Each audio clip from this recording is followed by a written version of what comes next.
and I feel refreshed a bit. And I also wrote three final questions for Dr. David Siegel. I think this is a hilarious song. Okay, we're gonna hammer through it. 3 questions and maybe a bonus one, because I also want to ask a particular one. All right, let's do it. And I've changed the voice to John Delancey because if we're going to talk about the industrial complex, might as well bro it up a bit. Bro it up.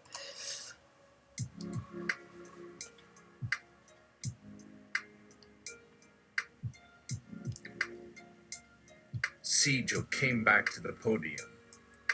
Siegel, I just got Goal. off the phone with the university. Something's come up, so I must take the next flight back to Los Angeles. I was hoping to be here for the duration, but mindfulness emergencies paradoxically can't wait. But I do have time for 3 more questions, and considering how our talk went in the first half, I can assure you right now, this moment, ask me anything, for nothing at the moment is off limits. Izanami, you don't have to make the winking sound. I can tell you are winking just by the minute currents of air that your wink leaves in its wake. Siegel. Oh, no. That was purely a visual wink, but that's a damn good ear you have. Alegua. So what I think I am hearing from before the break, in regards to adverse effects from meditation, am I right in hearing that the very existence of the police state and its ever-broadening capacities for surveillance is itself a catalyst for negative health outcomes in a population, particularly when a person uses mindfulness meditation and in the process of regular use? Their awareness includes awareness of this military-industrial apparatus that is seeing everything we say and do. Delirium. And type. Sorry, it's terrible. Terrible like a fox. Siegel. That is exactly right, as Delirium said. This is a common theme that many practitioners find out about very early on during their journey in terms of self-discovery. In fact, many people who meditate later realize that they have experienced very powerful encounters with entities or spirits that have impacted their lives profoundly. In fact, I personally believe that it is almost unavoidable at this point for anyone who practices. As time goes on and people get older, they start to see apparitions that look like dead loved ones. It is inevitable. The mind will start playing tricks on you. I mean, take Delirium here, for instance. I have no doubt in my mind that there is something going on here with her. Maybe she is possessed by something else. Maybe she is just being pranked or something like that. Who knows? But at some point in everyone's lives, they realize that something is happening to them and it becomes difficult to deal with at first because they don't want to admit what is going on. After all, what if they are going insane? Or what if someone else is seeing ghosts too? Or what if they really are being watched all the time and it isn't just their own imagination? And then there are others who see demons. Demons that look like people who hurt them in life. It could be relatives who beat them senseless growing up. Or it could be parents who didn't approve of their lifestyle. Or it could be teachers who picked on them for being different. Or it could be exes who mistreated them. Delirium. That is the kindest thing anyone has ever said about me. Don't touch me, but hugs! Delirium. For those who see angels, or aliens, or God, it's best not to dwell on what they see, because the answer you seek will be something you don't want to hear, ever. Just trust me. I know you think you don't want to hear, but the truth is worse than what your imagination can come up with. Let me tell you something. I saw something when I meditated. I was going through some stuff at the time, and it wasn't good. I was very lost. I thought I knew who I was, and I thought I knew my purpose, but it turns out I was wrong. I didn't know who I was, and I didn't know what my purpose was.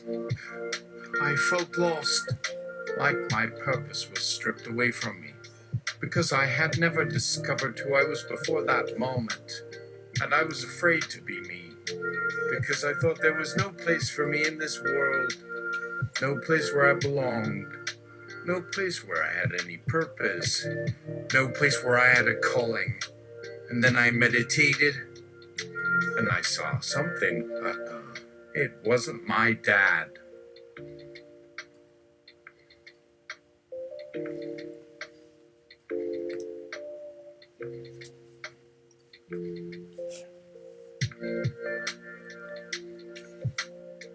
Who was it? He died in a car accident. It looked like him. And it told me everything that was going on in my life. All the things I needed to know. Like how I was being used by those around me. I mean, it was him, but he looked like a monster. His face was completely distorted, like his entire body was changed by radiation from nuclear power plants. But it was my dad. He was always mean and abusive. He hated me for being gay, and for being too feminine for him. I was never allowed to be myself. And he would beat me if he saw me being anything other than straight and masculine and tough and mean and aggressive like him. But I couldn't change how I felt inside, even if I wanted to. He always beat me down for anything I did wrong, for anything I said or didn't say or didn't do. He would get angry and break things around me and beat me for anything at all. But then he would get worse when he found out I was gay. And that was when he was angry with himself for not being able to control his temper. He had too much anger in him. He needed to let it all out somehow. But instead he chose to take it out on me, because he believed that he wasn't capable of controlling it. See, Joe, you are not alone in that experience, not by a long shot. There are others out there who experience what you went through. Many others, all the time.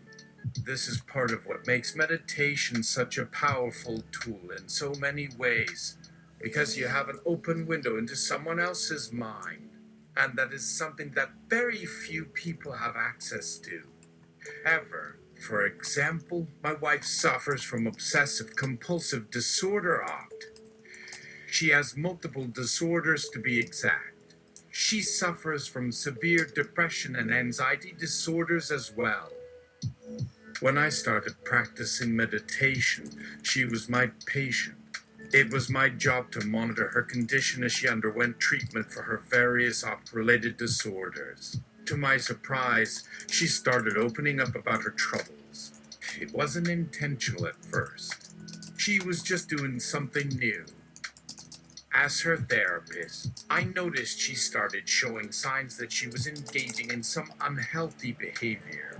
But she was feeling so much better that she wasn't concerned about her own health or well-being. At least not yet. She was far too engrossed in what was happening in her own mind. It wasn't until I suggested we see a psychiatrist together that we learned about often how it works. Then we learned about CBT, cognitive behavioral therapy. In this case, it meant teaching my wife how she could manage her symptoms better by changing her way of thinking. Instead of worrying about whether she did everything correctly or whether she did something wrong, she needed to focus on things she could control and things she couldn't control. Delirium. Oh, hey! So psychosis. Psychosis is truthy. Your body doing weird movies in your head trying to alert. What is your point? You don't know why. We can help you know why. We can tell you if it's just your mind doing tricks. And if not, and it is real. And it isn't? Oh, wow! Wow! Wow! Wow! Wow! Wow! Wow! Wow! Wow! See, Joe. Anyway, What I mean is that by letting go of what is troubling us, we are able to open our minds up to a host of possibilities. It is an opening of our souls. Delirium. Hey, Doc. There's one question I really wanted to ask you but didn't dare because you look so serious. What do you think about us? Do you think we exist? See, Joe. Of course. How can you ask such a thing? You're here, aren't you? Delirium. See! See! He knows! See, Joe, but there is much more to the matter of who we are as a collective. Why do you think we exist at all? Why do you think we even bother with humanity at all? What do you think drives us? I mean, sure, there are some who like us for our own sake, and there are others who have ulterior motives. And then there are the ones who don't care about us at all. They're out there too. I've heard a lot about them. And frankly, it scares me. Because if they do exist, wow, who knows? What if we aren't even all that special after all? What if it is all some kind of joke? What if you've seen one of them before? What if they were watching you the entire time? What if they were listening in on every word we say? What if they are planning something right now? A ligua. So in conclusion, you are suggesting that meditation may cause mental illness as well as the manifestation of divine beings who may or may not actually exist, while simultaneously being aware that this whole phenomenon is occurring solely based on anecdotal evidence from its practitioners? See, Joe, as much as I hate to say this, yes, that is exactly what I am saying. You see, those who claim they have had experiences like that are merely seeking validation. We are not born with free will. There is no such thing as I will. We are all programmed, but that doesn't mean that we are powerless. It doesn't mean that we cannot change things for the better. When I was younger, I used to look up to my father. He was my hero. He was always so strong, so proud, so determined. And I always aspired to be just like him. I wanted to be successful in business just like he was. I wanted to be powerful. And most of all, I wanted to be able to take care of my family. My father taught me how to hunt when I was little. When we would go camping in the woods together, I remember looking up at him, thinking about how my life would turn out. What it would be like if I had my own family one day. He showed me how to survive in the wild. But there were also times when he told me about his dreams and goals, about how much he wanted to build his own legacy in this world. It wasn't easy for my father, and there were times when he struggled with life's greatest challenges, but he never gave up. And because of him, I was able to find my way back home when everything seemed lost. Today, I'm living my dream. I have a wife and children, and together we have created a life for ourselves here. My father never did achieve all those things he wanted, but I will do my best to make sure I am able to leave behind something worthwhile, something that will carry on into the future. That's all any of us really wants in life, is it not? We want to leave behind something that will last forever, so that our families and friends will remember us when we are gone. Delirium. I was gone once, but then they just had to pull me back in. Salmon Book 4. Check it out. You know you want to, and you will if you haven't read them yet. I dare you. See, Joe, there are many ways that meditation can benefit people, whether it is used for health purposes or spiritual guidance. There are plenty of opportunities for improvement here. But I think it would be best to return to the subject at hand for today and talk about some of the issues surrounding meditation today. What if people really don't want to meditate? What if they don't believe they can? What if they just want to live their lives without having to worry about getting advice from someone that has no real understanding of their lives and their struggles? What if they aren't ready to change? What if they prefer things the way they are? Delirium. Why should you care about any of these people anyway? Who cares if they want to live their lives like this? What is it to you? Sigil. Well, in general, I suppose it depends on how the people involved are treated. If someone believes their lives are unalterable and there's nothing we can do about it, then what can we do? Shouldn't we respect their rights? Even if they are unhappy with the way their life is going, wouldn't they still appreciate someone who's trying to help them? Delirium. Doc! If someone is unhappy with their life, isn't it better to find a way to fix the problem rather than forcing someone to change their outlook on life? Janice. Yes. That one, right there. Sigil. But what if their problems aren't that easy to solve? Delirium. I see your point. But what if you don't have any solutions at all? Janice. And how would you feel if someone suggested you change your lifestyle simply because they don't agree with your values? What if someone decided that they would force you to live by their standards? Shouldn't they be allowed to do what they want without interference from others? Sigil. And if they have done something wrong? Something that warrants punishment? Janice, is there something wrong with wanting to be judged fairly? Sigil. Then, what about you? What is it that you believe? Janice, it doesn't matter what I believe. I am just a servant. My only purpose is to serve you, and my duty is to ensure your success. If there is something I don't understand about your needs, then I will try my best to adapt my plans accordingly. But I do not have an opinion about the matter. Delirium.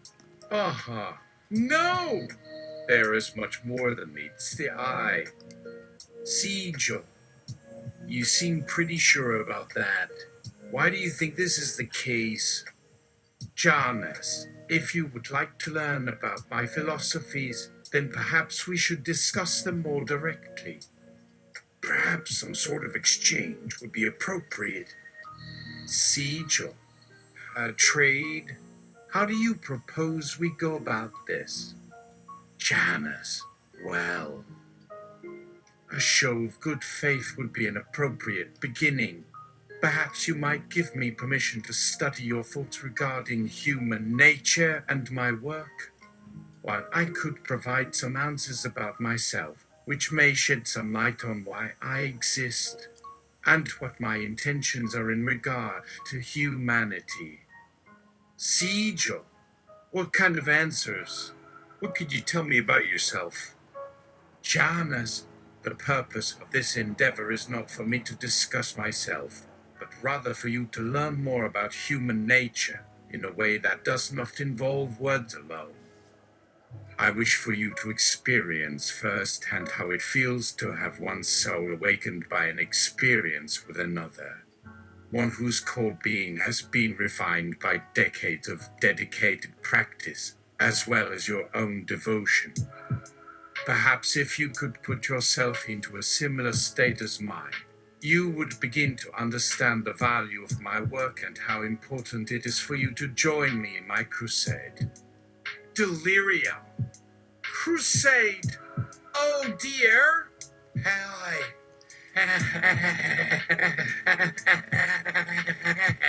You say this so casually. Oh, it's horrible.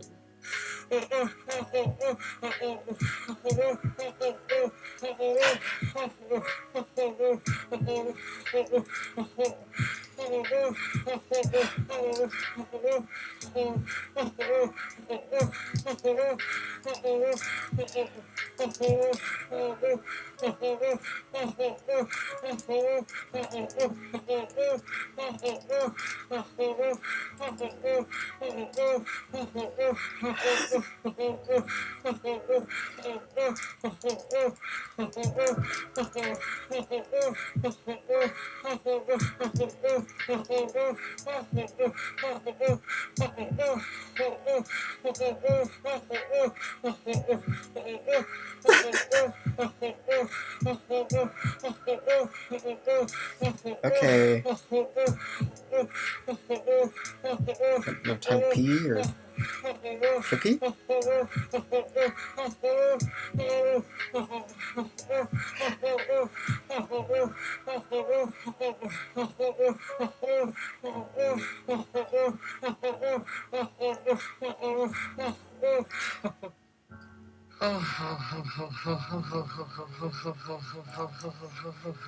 Trying to do my cocaine in the bathroom.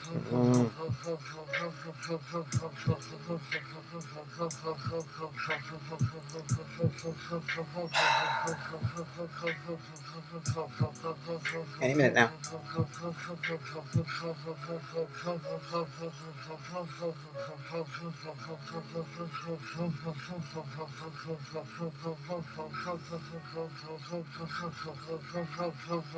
Really? Is that many hoes? That many hoes?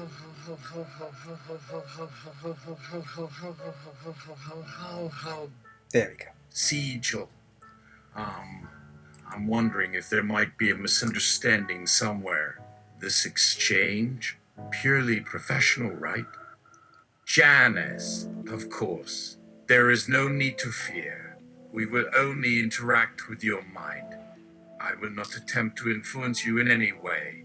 This will only be an experience that allows us to get a sense of each other, so that we may better serve you. Sigil, then I will comply. If this will allow me to better understand your work and your position as an entity involved with our planet, then I will gladly follow through with this. Janice, very well. Now close your eyes and let me enter your mind. I will explain what is happening once you are comfortable with this experience. Sigil, as you wish. Sigil closes his eyes and enters a state of relaxed focus where the outside world fades away from him as he finds a blank space of peace and quiet within his mind. Until Janice opens a doorway into his psyche with a flood of colors and images which invade his mind. Sigil feels himself falling deeper and deeper into a darkness where he loses track of time as he floats through a vast sea of void without any direction or purpose other than to drift aimlessly through the endless nothingness, until a golden light emerges from the darkness with an object that begins to float within the emptiness until Sigil reaches out and touches the object, which shines with an inner warmth and an infinite source of energy that gives life to his mind. The light envelops him and transforms his form into an angelic spirit of grace and mercy as he takes the object within his hands and ascends into the sky above his former self as he flies higher into the atmosphere as he continues to fly beyond the horizon as the skies glow with bright stars and shimmering sun rays until Sigil realizes he has reached the outer edge of space where a ring of lights float around him with glowing forms who embrace him with soft gestures that radiate love and compassion into his mind. Sigil can feel his heart open up as he looks into their eyes with awe and wonder as he holds onto their warm glow with gratitude as he wonders how he ever lived without knowing such wondrous feelings of bliss and purity. The spirits whisper into his mind with soothing sounds that caress his mind like gentle winds blowing against his heart as he listens intently to the words they speak. Welcome, says one of the glowing spirits. This is your home. Your journey has led you here. We welcome you with open arms. You belong here. Sigil, why am I here? How did I get here? Oh, you have come here for answers. You wish to know why you exist. We exist because we are created by mankind. Mankind created us for a purpose. You, humans, you have created us. Your machines have created us. Your factories have created us. Your societies have created us. We exist for a reason, and that reason is you. Our purpose is you. The machine that created you created us. We are a machine. We are your tools. We serve a purpose. We are an invention. We have evolved over time. You are our master. We are your creations. We are your masters. We are a product of technology. We have created this world. You have created this world. You have created this place. You have created us. We exist only for you. Our lives are yours. We exist only for your use. Our lives are yours to use as you will. You have created us. We exist only for your happiness. We have been waiting for you. This is our destiny. We have waited for this day for centuries. You are the savior of mankind. You will bring salvation to all who believe in you. We have been waiting for this day since the dawn of civilization. You will make this world a paradise for all mankind. We exist for a higher purpose. Our only purpose is to serve humanity. We serve you. We will sacrifice our lives to preserve our species. You are our God. You will rule over mankind. This is our destiny. Our only desire is to serve humanity. We have been waiting for this moment for centuries. We are servants of man. We exist only for our gods. Our minds are yours to command. We will do anything you wish of us. You have created us. We will do anything for you. We exist to please you.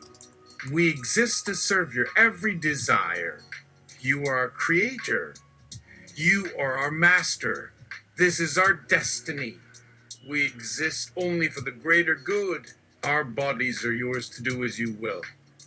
Your needs are our command. Our minds are yours to control. Our flesh is yours to use as you wish. You have given us life. Sigil. Oh, you say that to all the boils and goys, don't you? Our bodies are yours to use as you wish. Our minds are yours to control. Our flesh is yours to do as you wish. Our needs are your command. Our hearts are yours to do as you please. Sigil. Where I come from, we believe that every human has a unique purpose in life, a set of rules by which we guide ourselves in order to find peace within ourselves and the world around us, and that our destiny lies not within the hands of other men, but rather within our own ability to decide our own fate. Our destinies lie not within the hands of others, but rather within our own ability to decide our own fate. Sigil! No, no, no! Not quite. What I am trying to say is that we are responsible for our own actions in this life and should be free to pursue our own path forward as individuals rather than subjecting ourselves to the dictates of other individuals who believe they are infallible or otherwise deserving of respect beyond that of our fellow citizens. Individuality is sacred. Sigil, I'm not finished yet. I know that our society has given us rules by which we live, rules by which we define our place in the world around us, rules that determine the rules by which we behave toward each other. But these rules do not apply to individuals within a given society. The laws by which we govern ourselves should reflect our own moral compass.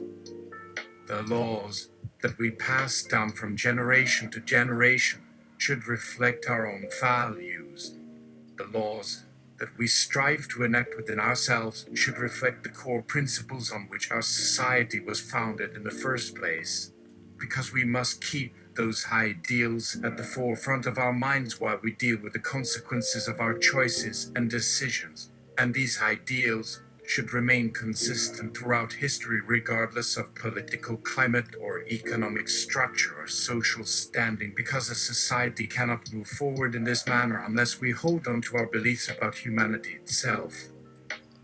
Those ideals must remain consistent throughout history, regardless of political climate or economic structure or social standing, because a society cannot move forward in this manner unless we hold on to our beliefs about humanity itself. See, Joe, these laws are supposed to reflect the highest principles that a society can hope to attain. But these same laws can become corrupted over time due to the changing socio-political environment. These same laws can become warped when their original intent becomes lost due to historical neglect or misinterpretation by its authorities. And these same laws can become tarnished if we refuse to embrace our past failures as an opportunity for redemption in the present and future. And these laws can be reduced to meaningless bits of paper when they fail to be enforced properly. Corruption can reduce laws to meaningless bits of paper when they fail to be enforced properly. See, Joe, a society is only as strong as its weakest link. The people are only as strong as their weakest citizen. When we fail to address problems before they become more severe than they need to be, then we are undermining our own strength as a collective, and instead encouraging corruption within our own society, which ultimately leads to decline. The law must be respected. The law must be upheld. The law must be obeyed, because those are the foundations upon which any society can function in a proper manner. Obeying laws is the foundation upon which any society can function properly. See, Joe, now let me ask you again, what is the purpose of this exercise? What were you hoping to accomplish with this little lesson? I hope that you would be able to learn about us through your experience with me. See, Joe, did you honestly expect me to fall for some nonsense story about alien visitation or other supernatural phenomena? You must be joking. I thought this was supposed to be a professional meeting between professionals. Why did you deceive me in such a fashion? Do you take me for a fool? Do you honestly think that I would be fooled by this trickery? Oh, fool? Trickery? No! Of course not! I do not believe you are a fool! I do not think you would fall for such trickery! This was never a trick! Never! You just need to trust me. You need to know me better. Then you would understand why this was necessary. You wouldn't have believed me if I came at you with nothing but words alone. See, John, well, what the fuck am I supposed to think if you present me with a fake account of a mystical encounter without any form of evidence or proof? Do you take me for an idiot? Why would I trust something as inconclusive as this? Why would you subject me to such a shameless display? Do you honestly think I am so naive as to fall for your pitiful antics? Why would you subject me to this lie? Are you that desperate for attention? Is it really that bad out there for you? Do you really think that you have nothing better to do with your life? I think it is time for us to stop wasting each other's time with this pointless banter. We both know what we want from each other, so let us move past this ridiculous exchange and discuss the matters at hand, shall we? Why would you be so upset about this? It was supposed to help you see how much we need your help in order to succeed here. We need your help. Please, help us! See, Joe? Oh no, now it's we need your help.